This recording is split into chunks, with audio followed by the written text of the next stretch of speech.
You know, I can't believe it. I can't believe I actually jinxed myself, or this film franchise rather, the last time I saw and reviewed one of them. In the intro to my review for Hobbs and Shaw, you know what, just roll the clip. Roll the clip. Coming soon, Fast and Furious in space. Family.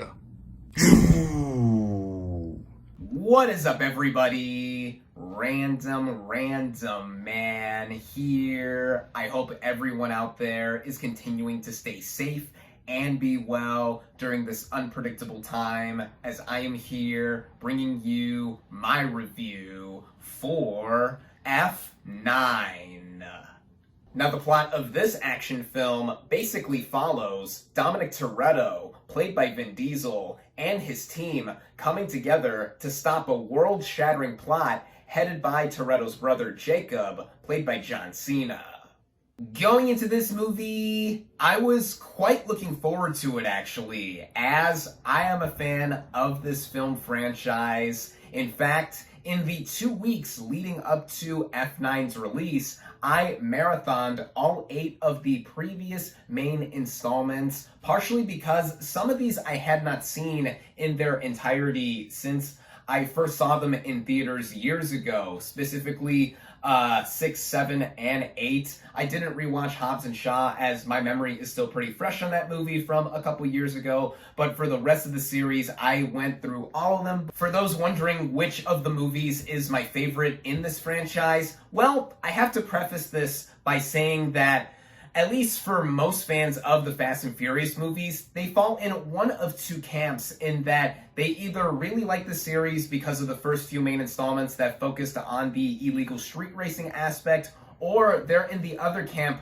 like myself, that really got into the series through Fast 5. And with that, 5, 6, and 7 are my favorite films in the series. If I had to choose just one, though, it would have to be Fast and Furious 6. Upon rewatching all these movies, that was actually the first one I saw in theaters back in 2013. Beforehand, I always thought that Part 7 was my favorite of the series, mainly because I loved the beautiful send-off / tribute to Paul Walker at the end of it, and I felt the series should have ended there, and a lot of other fans did as well, or earlier, because again, there are those that like these movies more in the earlier days with the illegal street racing aspect of it. For me, I'm not really a big car or racing person, so the movies never grabbed me up until Fast 5 with the heist in Rio, and the rest of these movies became big over-the-top heist movies, and if you know me, heist films are my jam, and that's why I have been still with the series. It's also insane to think that this series has now reached its 20th anniversary to the first film this year, with 10 films having been made and released in between, and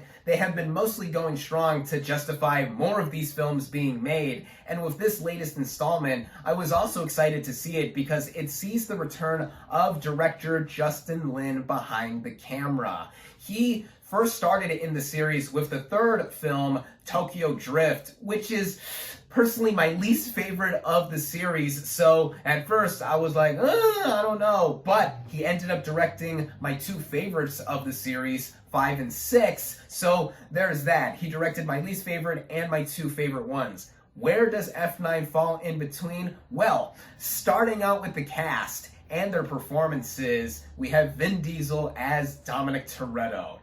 He's basically doing what he does best in these movies. He's giving all of the big brawn and muscle here, also reinforcing family throughout it, as that is one of the big core elements and themes of this series. And yeah, Vin Diesel is doing what he does best in the film, and with his last name, I mean, it's so fitting that he has now headlined and led this series to be the big gargantuan juggernaut that it has been, him being a producer and star in front of the camera. Of course, aiding Diesel in this cast are a bunch of other very capable and diverse players here, and there are a lot of people to run down, so I'm just going to go through some of the main ones that I felt gave the biggest impressions here. Michelle Rodriguez returns as Letty Ortiz, the wife to Dom, and I've always dug her in the series across the films that she's been in, and with how her relationship with Dom has been progressing across the series,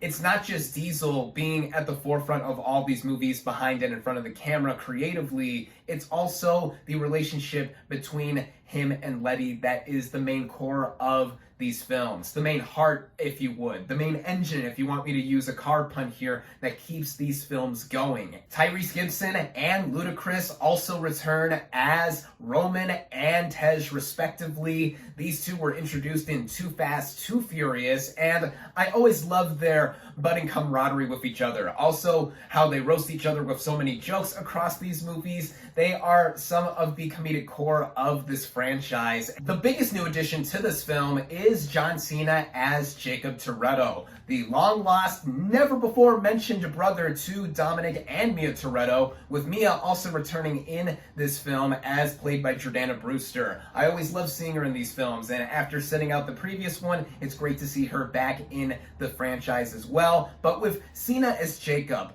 you know, Cena is an interesting person, both outside and inside of entertainment, because I do remember him wrestling with the WWE, and then when he started out acting, he's been very hit or miss. He was in 12 Rounds, and that was actually produced by the WWE, if I'm not mistaken. Awful, awful movie with Aidan Gillen as the villain, and, you know, both of them being really crazy over the top. Blech. And then in 2018's Bumblebee, I thought he was I actually think he's more suited in comedy. With him in Trainwreck, I thought making for a really surprising comedic addition to that film. And here in F9, I actually think he does the best here in some of the action films I've seen him in thus far, at least with the material that he's given, because of course, given what the series has become and being so preposterous and over the top, both in writing and on screen with the spectacle, yeah, he does what he has to do. With some other returning players here, we have Natalie Emmanuel as Ramsey, the hacktivist who was introduced in Furious 7, and she has a lot more to do here within the action, which is cool to see. I also like the aspect of her being the eye of the affection of Roman and Tej, fighting over her. The interplay between those three characters I've always enjoyed. There's also Kurt Russell returning as Mr. Nobody, also introduced in Furious 7. He's Kurt Russell. I love this guy. He's always great to see. Charlize Theron also returns as Cypher from the past film, Fate of the Furious. She was the big villain in that one, and she returns to some extent here, with her screen time being more limited this time around, but I love Charlize Theron as well for what she has to do in being a foil for Dom and his team. There's also Michael Rooker, who plays a pivotal role from the past, who briefly comes into the present here in relation to the Toretto family. So I like him as well. I love a bunch of people in this movie, so I can't help myself in just praising me being into their screen presences. Helen Mirren also returns from the last two films as Queenie Shaw, the mother to Owen and Deckard Shaw, the villains of Fast and Furious 6 and Furious 7 respectively. I love Helen Mirren too, what can I say? And then there's Sung Kang as Han, returning to the series from the dead, somehow surviving Fast and Furious 6 and Tokyo Drift, showing him visibly being killed. Now, the explanation as to why and how Han survived is total and utter BS. It even retcons more than one film in this franchise. I gotta say that it was cool to see him back in this series. Sure, it's basically fan service. I mean, hashtag Justice for Han is coming, and his first tease here with his return to the series in F9, and I did wish he had more to do with this film than what I initially thought in my head, at least. But yeah, it's cool to see Han back in the series, with Sung Kang effortlessly slipping back into the role, and there are way more people here to mention in terms of the cast, both new players and returning ones, so I'll just leave it at that for now. Getting into this film's writing, which Many, including myself, have joked about in the past with other F&F movies that the writing in these films do not matter or are really just secondary to what is shown on screen. But it's interesting to note who wrote this film this time around, as the screenplay was penned by Daniel Casey and director Justin Lin. This is the first film in this franchise since Too Fast, Too Furious to have not been written by Chris Morgan. He literally wrote every film in the series from Tokyo Drift through Hobbs and Shaw, and with Justin Lin, of course, first signing onto the series with Tokyo Drift, then directing 4, 5, 6, and now back into the series with 9. The way this film is set up within the first third was interesting in how it ties into both the present for these films and the past, with the opening sequence of the movie taking place in 1989, where we witness the father of the Toretto family being a race car driver, as it was mentioned briefly in other films with what Dom has spoken to with other characters, and we see him in action, and we see younger versions of Dom and Jacob here, with it slipping in there that, oh yeah, Jacob was there the whole time. He was just never mentioned up until this 9th main installment of this series. Then when we get back into the present, we basically get back to yet another globe-trotting cyber heist adventure like the past few movies have been, only on a bigger scale this time, and of course involving the long-lost Jacob being at odds with Dom and his team. And with all of that, if you have been into the series like I have been since at least Fast 5, you know what to expect here, as in addressing issues right off the bat, right away with the writing at least, for this film, even by Fast and Furious standards, it is overstuffed like crazy in the writing department. There's a lot here that is attempted to be crammed in here, both in terms of backstory with the multiple flashbacks that we do get with Dom and Jacob's youth, and also just other bits of exposition in between to try to flesh out what exactly is going on here on a worldwide scale. In this aspect, I do think that Chris Morgan's absence is felt here, and it also goes into how the movie is paced sometimes with some more exposition being given, sometimes where the action is not at the forefront. We do have some more tender, familial, and dramatic moments here, which I've always liked in past movies, but particularly in the middle portions of this film, it did make it slog a bit, and I did feel like it made the movie over long. It runs at 2 hours and 25 minutes, and that is easily the longest of this franchise, not including the director's cut of The Fate of the Furious, as that also borders on 2.5 hours. With all of that being said though, what do you come to a Fast and Furious movie for, especially after having seen the most recent ones? You come for the action and the stunts, and with Justin Lin returning as the director here, he infuses this film with a specific energy that him and him alone have made in terms of defining the franchise for what it is. Even though I have enjoyed Furious 7 and The Fate of the Furious as helmed by James Wan and F. Gary Gray respectively, Lin has a signature style to what he does behind the camera that makes this franchise what it is. And it's bigger, it's more bombastic with the set pieces here, as with all of the spectacle that is put on display. Yeah, it delivers all of that and in spades, whether it is playing around with electromagnetics on the streets of London, or as I teased with the intro of this review and what many fans jokingly have wanted in the series, in going into space. Yeah, you really gotta know what to expect and know what you're in for when seeing this film. As personally to me, the way it is all helmed together with the directing, the cinematography, the way it is cut with the editing, all of that mixed together, it is well done. It's not like it's like so abrasive to the point where you get sensory deprivation. It's not like a Michael Bay movie in that regard. No, these films have actual filmmaking at their disposal. Although, in terms of disposal in a bad way, I do notice more uses of CGI with each succeeding entry in this franchise, specifically with Furious 7, in what it had to do in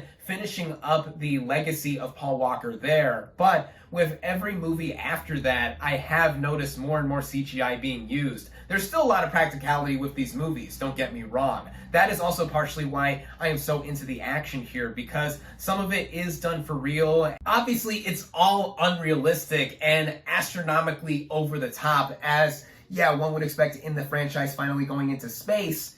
Yet, again, for the umpteenth time that I've mentioned this, you have to know what you're getting in for with watching a movie like this. As I really don't have much more to say other than if you were into the franchise early on with the first few entries, or have fallen off with it, or just have never been into the Fast and Furious movies in general, this film is not going to win you over in the slightest. I mean, it's certainly not my favorite of the series thus far. Again, my three favorites are 5, 6, and 7. And if I really have to think about it, I have to reshuffle and reorder what I think of these movies after having just rewatched the first main 8 of them. So there is that. But if you are like me, and you have been with the series ever since it switched main genres in being over-the-top action heist films with Fast 5 and beyond, this is something that I think you will get enjoyment out of. And with this being a lot of people's first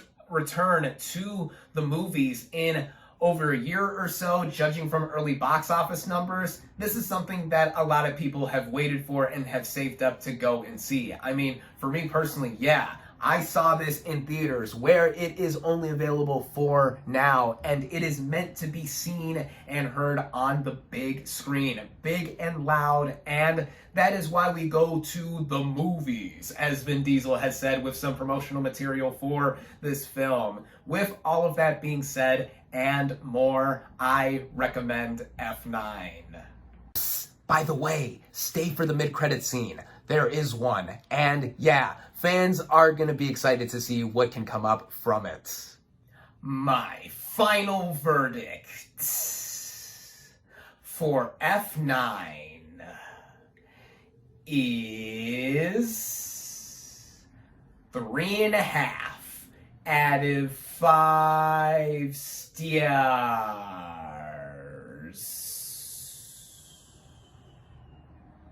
Thank you all, as always, for watching. Be sure to like this video, comment on what you thought of F9, social media links in the description, subscribe to my channel for more, and I'll catch you on the next movie review.